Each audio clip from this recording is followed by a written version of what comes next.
Yos nakama, selamat datang di Lifestyle Anime. One Piece Chapter 1178 sudah rilis versi resminya. Inilah saatnya untuk mereview sekaligus menganalisis semua One Piece Chapter 1178. Jangan lupa tinggalkan jejak jempol kaki kalian dengan like video ini ya. Plus, bantu sundul video ini dengan klik hype-nya ya kan. Caranya geser ke kanan kolom komentar kalian dan pencet hype-nya, gas. Jangan lupa tuliskan di kolom komentar dari kota manakah kalian menonton video ini. Kali aja ketemu jodohnya kan di sini. Kalau yang ini buat kalian para player yang lagi gabut, ada game RPG One Piece keren yang ceritanya dari Luffy Orok sampai ke Elbaf cuy. Dan maininnya lewat handphone doang lagi. Tonton video ini sampai habis karena linknya ada di akhir video. One Piece Chapter 1178 mendapatkan judul It Was a Nightmare. Atau jika dilokalisasikan akan memiliki arti, itu adalah sebuah mimpi buruk. Permintaan halaman sampul untuk chapter kali ini. Kid dikejar oleh seekor banteng petarung yang mengincar dan menyeruduk mantelnya. One Piece Chapter 1178 diawali dengan melanjutkan apa yang terjadi pada chapter sebelumnya. Luffy membawa Brook dan Usopp menuju Sanji dan yang lainnya. Dia pun berteriak memanggil mereka semua. Jinbe menyadari kedatangan Luffy, sedangkan Nami terkejut melihat Usopp dan Brook yang terluka parah dan tak sadarkan diri. Luffy menitipkan Brook dan Usopp pada kelompok Sanji dan meminta mereka untuk menjaga keduanya. Jinbe bertanya apa yang sebenarnya terjadi di sana.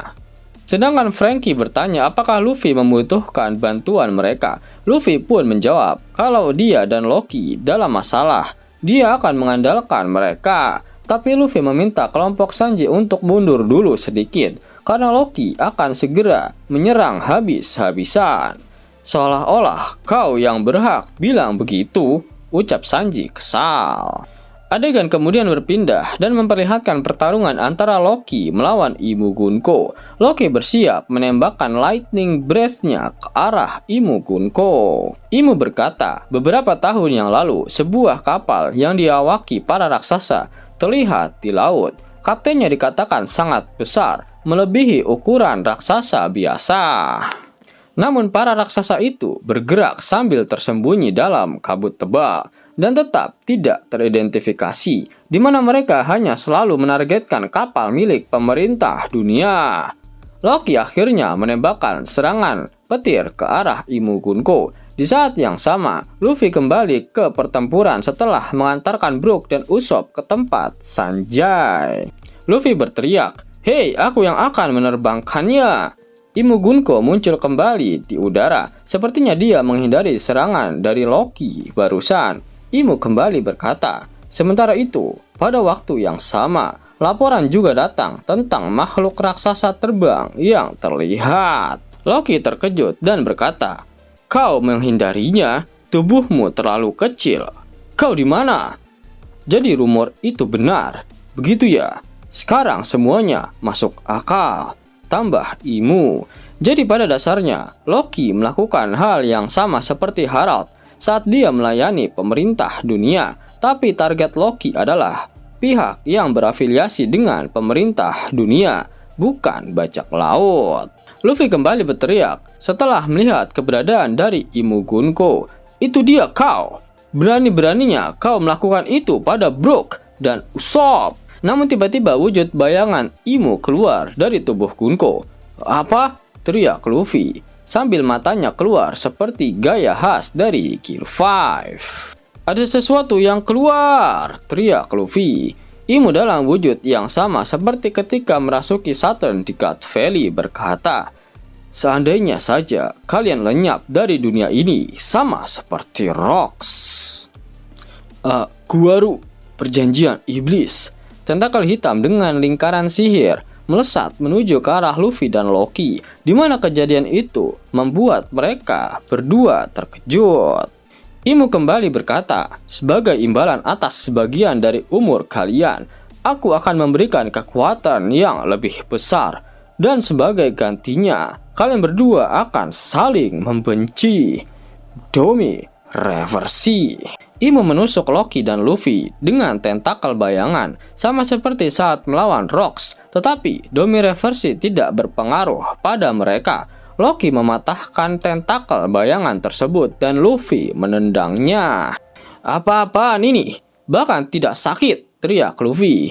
"Menyebalkan. Hei kau, tadi kau menyebut Rocks," ucap Loki.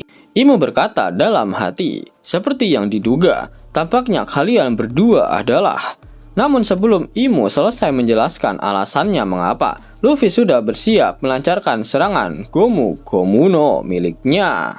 Sedangkan Loki kembali ke wujud normalnya karena targetnya terlalu kecil sehingga dia tidak bisa bertarung. Luffy menyerang Imo menggunakan teknik Gomu Gomu no Dawn Gatling hingga membuat tubuh Imo berlubang. Loki bersiap menyerang menggunakan Ragnir, di mana tupai Ragnir berubah kembali menjadi palu. Kali ini, palunya masih memiliki ciri-ciri tupai, wajah dan telinga tupai. Terlihat lucu. Loki berteriak, meminta Luffy untuk menyingkir, dan ini pertama kalinya Loki memanggil Luffy dengan namanya. Luffy meminta Loki untuk menahan serangannya. "Niflheim!" teriak Loki. Loki menghantam Imugunko, membekukan mereka dalam bongkahan es raksasa. Luffy pun terkejut. "Wah, jadi begitu cara kau mengalahkannya? Aku masih belum selesai memukulnya." Gear 5 Luffy kehabisan tenaga. Dia kembali ke bentuk kakek keriputnya. Pakaiannya kembali ke gaya Elbaf. Luffy pun jatuh. Loki kemudian berkata, "Aku tidak tahu siapa kau sebenarnya, tapi cara ini lebih cepat. Aku sudah terlalu lama dalam bentuk raksasa." Sepertinya Loki kelelahan saat menggunakan bentuk Nidhook-nya. Adegan kemudian berpindah ke desa nelayan. Para raksasa di sana berkata, "Bagaimanapun juga, padamkan saja apinya." Bajigur Loki itu memang mengalahkan para monster, tapi membersihkannya benar-benar merepotkan. Di desa pemburu, para raksasa juga sedang membicarakan kekacauan yang baru saja ditimbulkan oleh Loki. Mereka bilang Loki sebenarnya tidak membunuh Raja Harald. Aku merasa bersalah karena meragukannya saat itu. Tapi lihat, bahkan dengan itu pun dia tetap saja orang yang merepotkan seperti biasanya. Kemudian diperlihatkan adegan kru topi jerami memadamkan api di seluruh Elbaf. Nami berteriak, "Lakukan yang terbaik dengan hujanmu, Zeus." "Siap!" jawab Zeus. Jimbe menggunakan teknik Sea Cloud Soldier Throw untuk memadamkan api, sedangkan Lilith menggunakan teknologi Odyssey. Tapi dia berkata jika Odyssey juga punya batasan. Adegan kemudian berpindah ke desa barat Elbaf. Kelompok Zoro masih disibukkan oleh para raksasa Domi Reversi. "Sudah selesai?" Tanya Brogy yang sudah mulai kelelahan. Hajrudin pun menjawab, "Kalau mereka kembali menjadi putih, berarti berhasil. Kalau mereka beregenerasi, berarti belum cukup," tambah Dory. Kemungkinan kata putih di sini berarti kembali normal, sedangkan Domi Reversi sama dengan hitam. "Maafkan kami, para kapten. Aku ditelan oleh sesuatu yang jahat," ucap salah satu raksasa yang baru saja pulih dari kutukan Domi Reversi. Zoro menjawab, "Tidak apa-apa. Kami juga tidak bisa melawannya." Di sisi lain, para raksasa Domi Reversi yang terluka mulai beregenerasi dan menyembuhkan luka mereka. "Sialan kalian para kapten, berani-beraninya kalian," ucap para raksasa Domi Reversi. Jarul mengatakan jika hanya tinggal 2 atau 3 lagi raksasa yang berubah menjadi iblis. Zoro berkata, "Baik, aku akan mengurus ini." Namun sebelum Zoro selesai berbicara, Chopper datang dan menampar para raksasa Domi Reversi yang tersisa dari belakang. Bayangan iblis keluar dari tubuh para raksasa dan mereka kembali ke bentuk normal. Semua orang di sana pun terkejut dengan apa yang baru saja terjadi. Chopper pun langsung berteriak memanggil Zoro. "Apa yang baru saja kau lakukan?" tanya Zoro. "Aku juga tidak tahu, tapi hanya dengan memukul mereka, aku bisa menyembuhkan demonisasi mereka," jawab Chopper. Zoro membalas, "Apa itu karena kau seorang dokter hebat? Bahkan kalau kau bilang begitu, itu tidak membuatku senang sama sekali, dasar bajigur."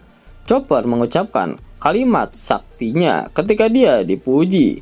tapi kita tidak melihat dia menari. Brogy pun menanggapi, tidak, pasti memang begitu. Itu luar biasa, gababababa. Kita sudah selesai di sini, tapi bagaimana dengan yang lain? Tambah Hajrudin. Para raksasa yang lain memberikan informasi melalui Denden Musi. Tidak ada musuh yang terlihat di desa pengrajin, tapi ada kebakaran. Tidak ada musuh di desa pembuat bir, tapi ada kebakaran. Yang tersisa hanya memadamkan api. Konfirmasi status dan lokasi para iblis. Catatan yang dimaksud adalah 3 Knights of God. Adegan kemudian berpindah ke perpustakaan burung hantu. Robin terkejut dan berteriak memanggil nama Saul. Ternyata Saul pun juga tak mengerti dengan apa yang sebenarnya terjadi. Yap, api di dalam perpustakaan sudah padam, tetapi buku-buku dan biblo tidak ditemukan. Saul berkata, tidak salah lagi kalau bagian dalamnya tadi sempat terbakar, tapi tidak ada satupun jejak buku yang hangus. Rak-raknya semuanya kosong. Biblo burung hantu juga tidak ada. Kalau kita berpikir secara optimis, berarti dia membawa semua bukunya, sahut Robin. Kalau begitu, aku sangat lega. Tapi kemana Biblo pergi? Tanya Robin lagi. Scene berpindah ke sisi Sanji dan Franky. Sanji berkata, begitu serangan balik dimulai, semuanya berakhir cukup cepat. Ini bukan seperti perang besar melawan suatu organisasi. Meskipun mereka adalah ksatria dari Tanah Suci, cuma mereka hanya 3 orang. Meski begitu, mereka berhasil membuat kekacauan besar di seluruh Elbaf. Tambah Franky. Killingham yang masih terpisah-pisah anggota tubuhnya pun berbicara dengan pelan. Apa yang terjadi dengan Imu Sama? Adegan berpindah ke pinggiran desa barat. Somers ternyata masih hidup. Dengan sangat kesakitan, dia berkata sambil terengah-engah. Berani-beraninya mereka. Wajah Somers yang terpotong mulai menyatu kembali. Kita bisa melihat sebuah jantung yang berdenyut di tanah. Tampaknya memiliki beberapa bagian mekanis. Adegan kembali berpindah ke lokasi Luffy dan Loki. Luffy yang berwujud kakek-kakek pun meminta makanan kepada Loki. Namun Loki meminta Luffy untuk pergi sendiri ke desa. Karena dia juga tak membawa makanan apapun, Luffy tidak menyerah. Dia lalu meminta tupai Raknir untuk membawakannya makanan. Tapi sang tupai hanya menatap ke arah Luffy. Tiba-tiba wujud bayangan Imu menghilang dari bongkahan es milik Loki. Adegan kemudian langsung berpindah ke Tanah Suci Merijoa. Tepatnya di dalam Kastil Pangea, ruang bunga. Imu menghubungi para Gorosei melalui Denden Musi. Ya, Im Sama, jawab para Gorosei. Imu berkata, aku akan meninggalkan Tanah Suci untuk sementara waktu. Catatan akhir, tujuan itu tidak mungkin. Pada akhir One Piece chapter 1178, Oda Sensei tak mengeluarkan kata-kata mutiaranya. Itu artinya minggu depan, One Piece tidak libur. Sebelum Mimin masuk ke dalam pembahasannya, Lasker Anime yang berkolaborasi dengan Misfit Society kembali mengeluarkan kaos terbaru nih, yaitu desain Zoro dalam mode Asura loh. Keren banget pokoknya. Gak percaya? Silahkan dicek short videonya.